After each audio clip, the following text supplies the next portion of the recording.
Nombreux.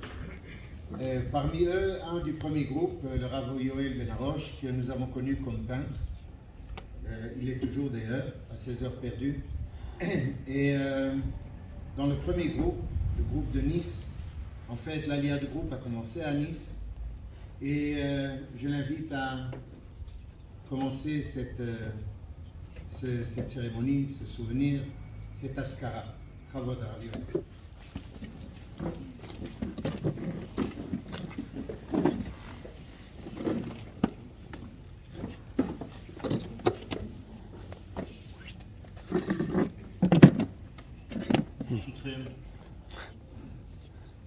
C'est très difficile, très complexe de parler d'un monument. Et Rabbi Akiva nous dit dans une braïta, une Mishnah qui n'a pas été retenue dans le contexte des Mishnayot. Amar Rabbi Akiva, Chaya achat omedet barakia. Il y a une forme de vie, une vie qui se tient dans un degré qui s'appelle Rakia, l'un des 7 cieux mentionnés dans la Gemara.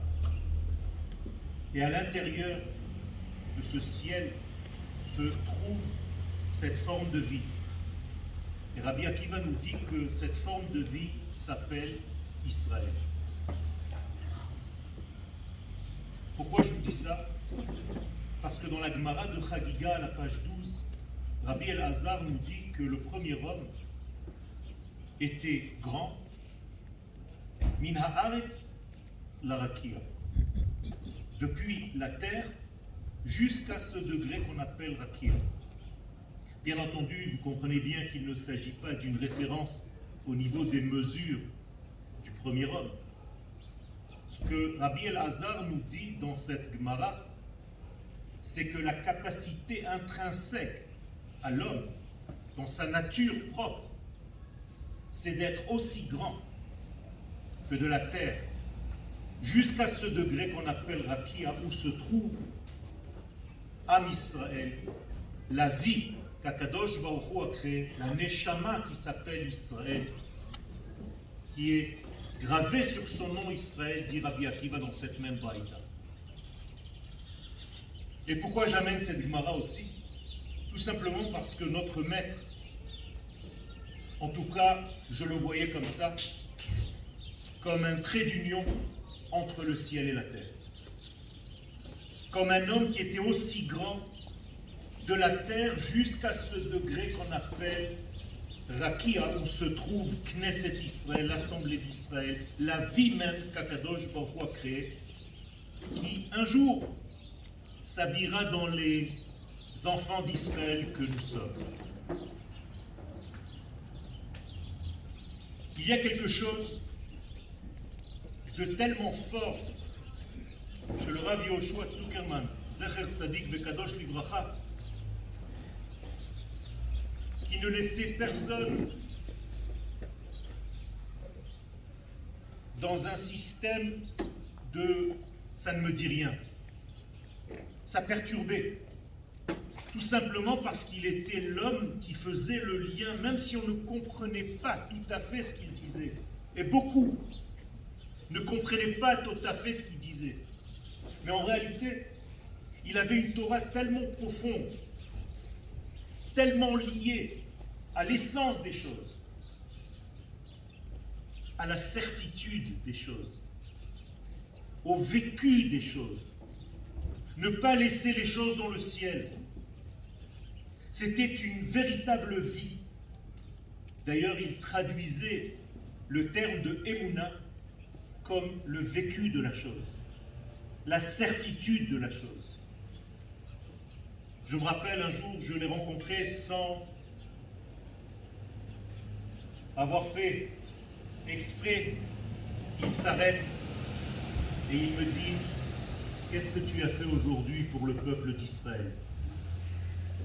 C'est tout ce que tu as à me dire. Shalom, bon shema. Ça, c'est en réalité non pas une étude de Torah, c'est une éducation.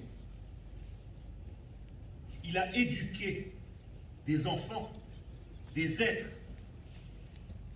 Et lui était un être de lumière. Un géant capable d'ajuster son savoir avec toute la complexité. Parce que plus le savoir est grand, plus il est difficile de trouver les mots pour habiller cette pensée immense. On ne sait même pas par où commencer. Le Hari Akadosh n'a même pas écrit un texte dans sa vie. Tout a été écrit par ses élèves. Vous savez pourquoi? Il n'arrivait pas à poser le stylo et commencer quelque chose, tout venait en même temps. Tellement d'informations qu'on ne sait même pas par où commencer. La précision des choix, des mots qu'il utilisait était impressionnante. Au début, je ne faisais pas attention. Et au fur et à mesure des shiurim, je voyais qu'il disait un mot à la place d'un autre, précisé. Ce mot et pas un autre. Parce qu'il répétait et allait dans une direction qui était tellement certaine, tellement absolue, tellement vécue par l'homme. Non pas par des savoirs qu'on a lus dans des livres. Et toute sa Torah était une. Parce qu'il était dans le un, dans l'unité des choses. Il savait se rapprocher en fait de la véritable notion d'identité de l'être Israël. C'est ça qu'il nous a enseigné, c'est ça qu'il vous a enseigné. C'est de savoir vous rapprocher de votre nature la plus profonde, la plus divine. Les notions de peuple d'Israël, qu'on ne connaissait pas. On n'étudiait pas en France ou ailleurs ces notions de peuple et de nation sur sa terre. C'était la Torah. On ne savait pas que la Torah avait des nuances tellement précises, tellement belles. Des nuances de la nation d'Israël sur sa terre endormie depuis 2000 ans. À tel point que même ceux qui ne comprenaient pas se posaient la question, mais quand est-ce qu'on commence à étudier la Torah? Il nous parle que de notions qui sont tellement grandes, tellement vastes, tellement divines. Moi, j'ai besoin d'entendre un cours de Torah. La Torah de la terre d'Israël, c'est pas la Torah qui est étudiée sur la terre d'Israël. C'est la Torah qui sort de la terre. C'est la Torah de la matière. Comme si dans le désert, la Torah était donnée par le ciel. Et en Eretz Israël, la Torah est donnée par la terre elle-même, par les morceaux de terre. C'est une Torah qui s'habille dans la vie. Pas une Torah virtuelle, pas des paroles en l'air. Une Torah du vécu, de l'essence. Un jour, j'ai appelé le Rav et je lui ai dit que Kvod Harav, je peux me considérer comme votre élève. Parce que c'est facile de dire j'étais l'élève d'eux. Il m'a dit, qu'est-ce que ça te fait quand tu étudies avec moi? Je lui ai dit, ça va vous faire rire, Kvod Harav, en hébreu. J'ai l'impression d'être fécondé par vous à chaque cours, au point de pouvoir écrire un livre entier après. Baruch Hashem, sa réponse était positive. Il nous a appris à parler à la génération.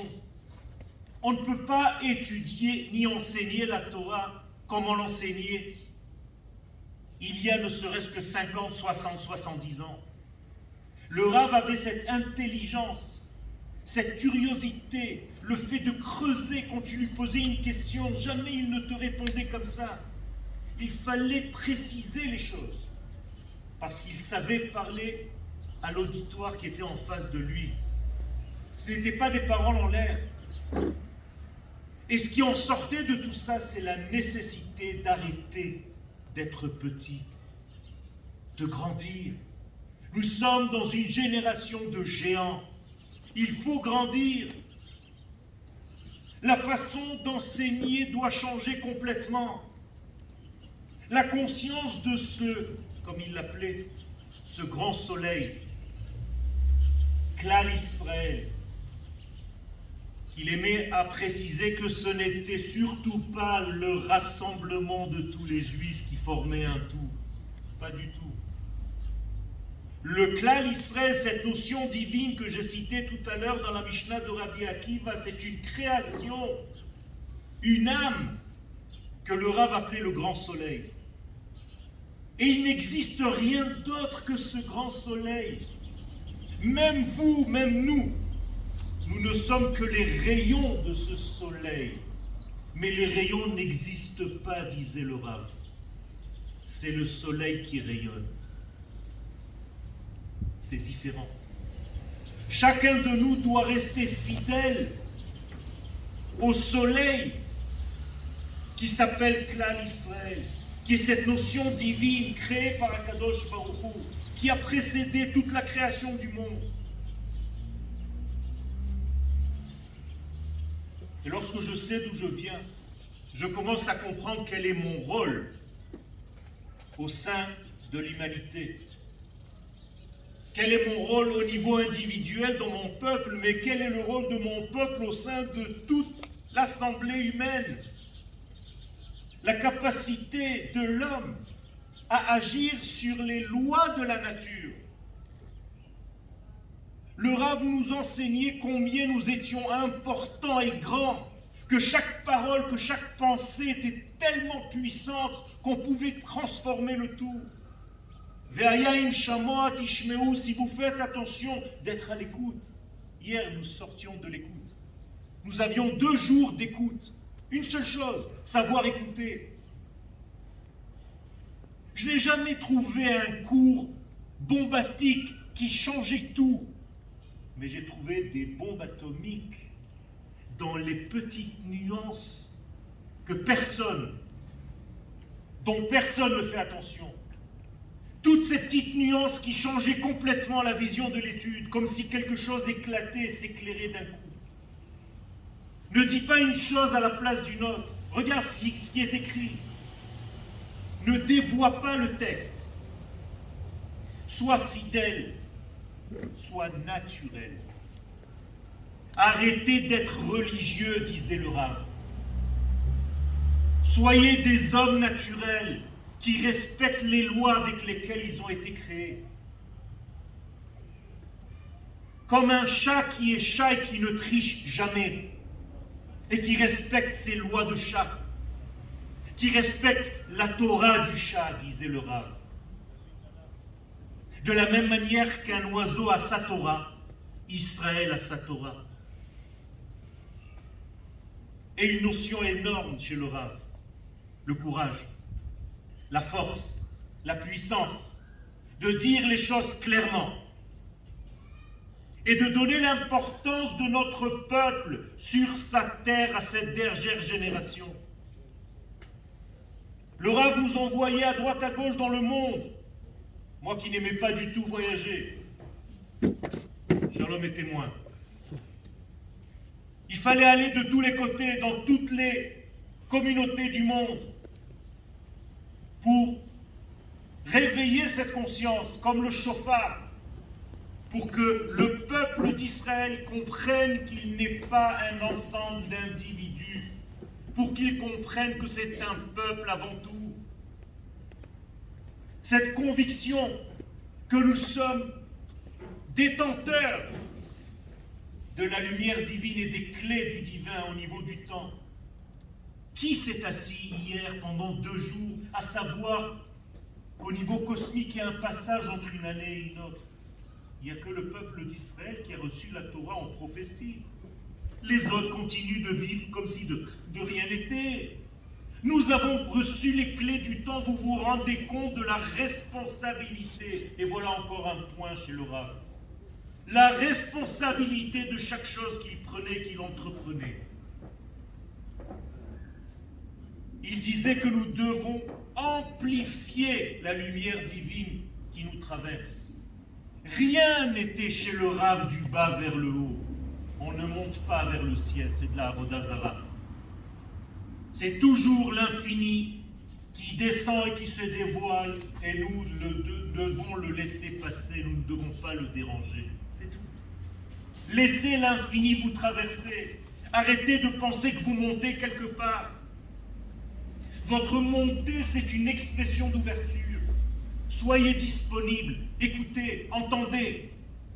Élargissez vos kélim, vos ustensiles de réception. Devenez des canaux de lumière pour cette lumière. Et faites en sorte qu'il y ait plus de Havaya dans la Metsiout. Kulanu hovim me Havayato. Encore une phrase du Rav. Nous sommes tous de son être. Il n'y a rien d'autre. En od milvado. Et plus tu es dans la vitalité, plus la lumière divine te traverse, et plus il y a du divin sur terre. Ça veut dire que le gazon va pousser. Regardez jusqu'où il allait. Au moment où je vous parle, nous disait le Rav, parce qu'il y a de plus en plus de lumière divine, eh bien, les malades guérissent dans les hôpitaux, les animaux se sentent bien, les tomates sont rouges, les pommes sont vertes. Vous comprenez cette Torah? Ça n'a aucun rapport avec un texte. Le texte, pour lui, d'ailleurs, je n'ai jamais vu le Rav lire un texte en entier. C'était un prétexte.